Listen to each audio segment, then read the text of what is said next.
Aspal hitam yang membelah keheningan hutan jati ini bukan sekedar jalur transportasi biasa, melainkan sebuah koridor sunyi yang menghubungkan dunia manusia dengan dimensi yang tak kasat mata. Di bawah naungan kabut tebal yang menyelimuti tanjakan curam, ribuan pasang mata yang telah lama mati mengawasi setiap pergerakan roda, menunggu saat yang tepat untuk menempel pada mereka yang berani melintas sendirian di tengah malam. Hujan rintik-rintik mulai membasahi kaca depan mobil SUV perak yang dikendarai oleh seorang pria bernama Adi. Jarum jam di dashboard menunjukkan pukul 1:15 dini hari, waktu di mana logika seringkali kalah oleh rasa takut yang primitif. Adi adalah seorang kurir logistik spesialis barang-barang antik yang sudah terbiasa menempuh perjalanan lintas provinsi. Namun malam ini, rute yang ia ambil adalah jalur alas roban yang melegenda di Jawa Tengah. Ia sebenarnya sudah diperingatkan oleh rekan-rekannya di pangkalan untuk tidak melintasi jalur tersebut setelah tengah malam, terutama saat bulan sedang tertutup awan mendung seperti sekarang. Namun, tuntutan profesionalisme dan janji pengiriman tepat waktu membuatnya mengabaikan naluri dasarnya sendiri. Radio di mobilnya hanya mengeluarkan suara statis yang berderis, seolah-olah frekuensi udara di tempat itu tidak mengizinkan suara manusia untuk menembusnya. Adi mencoba memutar tuas volume, namun dari statis itu justru semakin mengeras, menyerupai bisikan-bisikan halus yang saling tumpang tindih dalam bahasa yang tidak ia mengerti. Lampu sorot mobilnya membelah kegelapan yang pekat. Namun cahaya itu seolah-olah terserap oleh pepohonan jati raksasa yang berdiri kaku di sisi kiri dan kanan jalan. Pohon-pohon itu tampak seperti barisan raksasa yang sedang mengadili keberaniannya. Adi merasakan suhu di dalam kabin mobilnya menurun drastis, padahal ia sudah mematikan pendingin ruangan sejak memasuki kawasan hutan. Nafasnya mulai membentuk uap tipis di udara. Ia mencengkram kemudi dengan lebih erat, merasakan telapak tangannya yang mulai berkeringat dingin meskipun hawa di sekitarnya terasa menusuk tulang. Di depannya, jalanan berkelok-kelok tajam dengan tanjakan yang memaksa mesin mobilnya mengerang berat. Tiba-tiba, di sebuah tikungan yang dikenal penduduk lokal sebagai tikungan berdarah, lampu depan mobilnya menangkap bayangan seseorang yang berdiri di pinggir jalan. Sosok itu mengenakan pakaian putih yang kumal dan berdiri membelakangi jalan, menghadap ke arah kegelapan hutan yang dalam. Adi berusaha meyakinkan dirinya sendiri bahwa itu hanyalah orang gila atau penduduk lokal yang sedang mencari sesuatu. Namun, hatinya tidak bisa berbohong. Ada sesuatu yang salah dengan cara sosok itu berdiri, terlalu tegak, terlalu diam, tanpa ada sedikit pun gerakan tubuh yang menunjukkan bahwa ia adalah makhluk hidup yang bernapas. Saat mobilnya melewati sosok tersebut, Adi tidak bisa menahan diri untuk melirik ke arah kaca spion tengah. Jantungnya seakan berhenti berdetak sesaat ketika ia melihat bahwa di pinggir jalan tadi tidak ada siapapun. Tempat di mana sosok berpakaian putih itu berdiri kini kosong melompong. Hanya menyisakan aspal basah yang memantulkan cahaya merah dari lampu belakang mobilnya. Ia menelan ludah dengan susah payah, mencoba mengatur detak jantungnya yang kini berpacu seperti genderang perang. Ia mempercepat laju kendaraannya, tidak peduli lagi dengan resiko jalanan yang licin. Namun, gangguan itu baru saja dimulai. Beberapa kilometer kemudian, mobil Adi mulai terasa berat, seolah-olah ia sedang menarik beban seberat beberapa ton di belakangnya. Mesin mobilnya yang biasanya bertenaga, kini meraung-raung di gigi rendah, berjuang keras untuk menanjak. Di saat yang sama, bau anyir yang sangat menyengat, seperti aroma darah segar yang bercampur dengan tanah basah, mulai memenuhi kabin mobil. Adi menutup hidungnya dengan punggung tangan, matanya mulai berair karena bau yang begitu menusuk. Ia melirik ke kursi penumpang di sebelahnya, berharap tidak menemukan apa-apa di sana. Kursi itu memang kosong, namun ia melihat ada bekas lekukan di permukaan jok kulitnya, seolah-olah ada seseorang yang sangat berat sedang duduk di sana. Lekukan itu perlahan-lahan semakin dalam, mengikuti irama guncangan mobil yang melewati jalanan tidak rata. Ketakutan yang luar biasa mulai melumpuhkan logikanya. Adi mencoba membaca doa-doa pendek yang ia ingat. Namun lidahnya terasa keluh, seolah-olah ada tangan tak kasat mata yang mencekik lehernya dari belakang. Tiba-tiba, dari arah kursi belakang, terdengar suara tawa kecil yang sangat halus. Suara tawa seorang wanita yang terdengar sangat dekat di telinganya. Suara itu bukan berasal dari luar, melainkan dari dalam mobilnya sendiri. Adi memberanikan diri untuk melihat ke arah kaca spion tengar sekali lagi. Kali ini ia benar-benar melihatnya. Di kursi belakang, duduk seorang wanita dengan rambut panjang yang menutupi seluruh wajahnya. Rambut itu hitam legam, basah, dan terurai hingga ke lantai mobil. Wanita itu mengenakan gaun putih yang penuh dengan noda tanah dan bercak merah kecoklatan yang tampak seperti darah kering. Tangannya yang pucat dengan kuku-kuku hitam yang panjang tampak mencengkram sandaran kursi depan, tepat di belakang kepala Adi. Adi berteriak sekencang-kencangnya, namun suaranya seolah tertahan di tenggorokan. Ia menginjak pedal gas sedalam mungkin, berusaha melarikan diri dari entitas yang kini berada di dalam ruang pribadinya.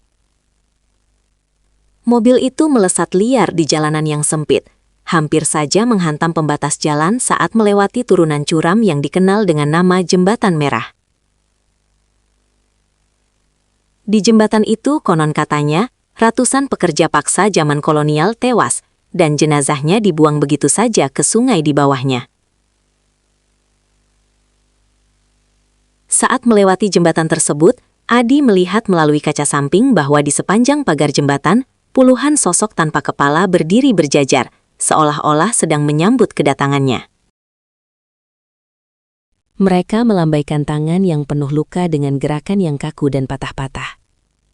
Cahaya lampu mobil Adi menyinari luka-luka di leher mereka yang masih tampak basah.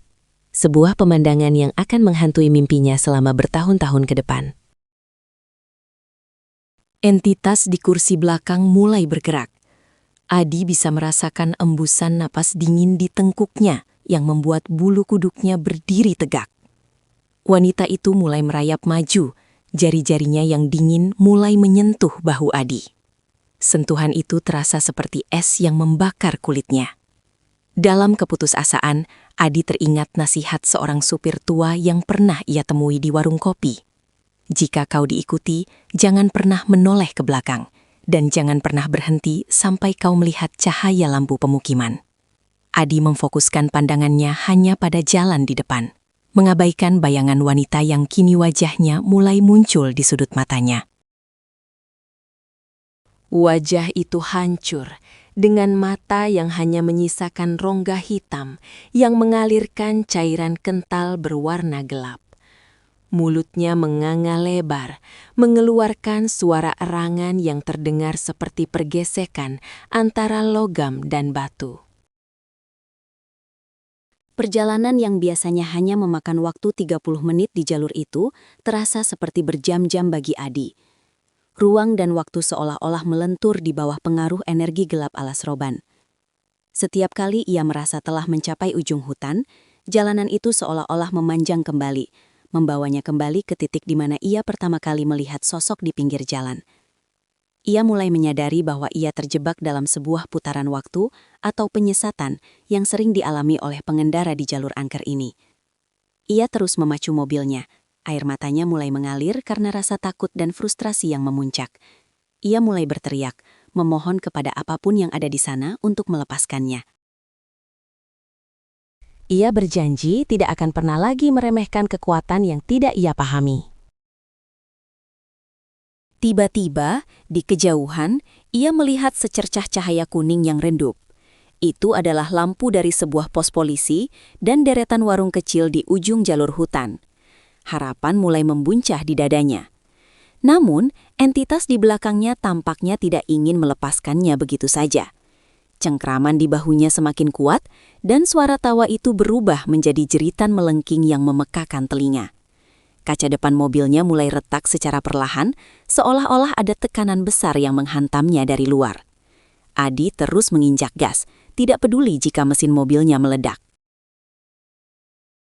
Saat roda mobilnya melewati batas aspal hutan dan memasuki area yang terang oleh lampu jalan pemukiman, suhu di dalam mobil tiba-tiba kembali normal. Bau anyir itu menghilang seketika, digantikan oleh aroma pengharum mobil jeruk yang biasa ia gunakan. Adi mengerem mobilnya dengan mendadak di depan sebuah pom bensin yang masih buka. Ia keluar dari mobil dengan tubuh yang gemetar hebat dan langsung jatuh terduduk di atas aspal. Napasnya tersengal-sengal, keringatnya membasahi seluruh pakaiannya. Seorang petugas pom bensin yang melihat kejadian itu segera berlari menghampirinya dengan raut wajah cemas. Petugas itu membantu Adi berdiri dan menuntunnya ke sebuah kursi kayu di dekat kantor pom bensin. Setelah memberinya segelas air hangat, petugas itu bertanya dengan suara pelan. "Dari alas roban ya, Mas?"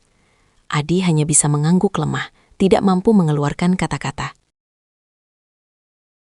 Petugas itu menghela nafas panjang, seolah-olah sudah sering melihat kondisi seperti yang dialami Adi. "Masih beruntung Mas bisa keluar. Banyak yang tidak pernah sampai ke sini. Atau kalaupun sampai, mereka sudah kehilangan akal sehatnya," ujar petugas itu sambil menatap ke arah kegelapan hutan yang baru saja dilewati Adi. Setelah merasa sedikit lebih tenang, Adi berjalan kembali ke mobilnya untuk mengambil ponselnya yang tertinggal di dashboard. Namun, langkahnya terhenti saat ia melihat sesuatu di pintu belakang mobilnya. Di panel pintu perak yang bersih itu, terdapat bekas telapak tangan yang sangat jelas. Bekas itu bukan berasal dari debu atau lumpur, melainkan bekas terbakar yang membentuk pola tangan manusia yang kurus dan panjang. Saat ia melirik ke dalam melalui kaca jendela, ia melihat di kursi belakang tempat wanita itu tadi duduk, terdapat genangan air berwarna hitam yang mengeluarkan bau busuk yang samar. Di atas jok itu juga tertinggal beberapa helai rambut hitam panjang yang sangat kasar, seolah-olah bukan berasal dari kepala manusia yang hidup. Adi menyadari bahwa meskipun ia sudah keluar dari hutan itu, mereka telah meninggalkan tanda bahwa ia pernah menjadi bagian dari permainan mereka malam itu. Pengalaman itu mengubah hidup Adi selamanya. Ia mengundurkan diri dari pekerjaannya sebagai kurir lintas provinsi dan memilih untuk bekerja di dalam kota, di mana lampu jalan selalu terang dan keramaian manusia selalu ada. Ia tidak pernah lagi berani berkendara sendirian di malam hari, terutama jika rutenya melewati kawasan perhutanan atau daerah yang memiliki sejarah kelam.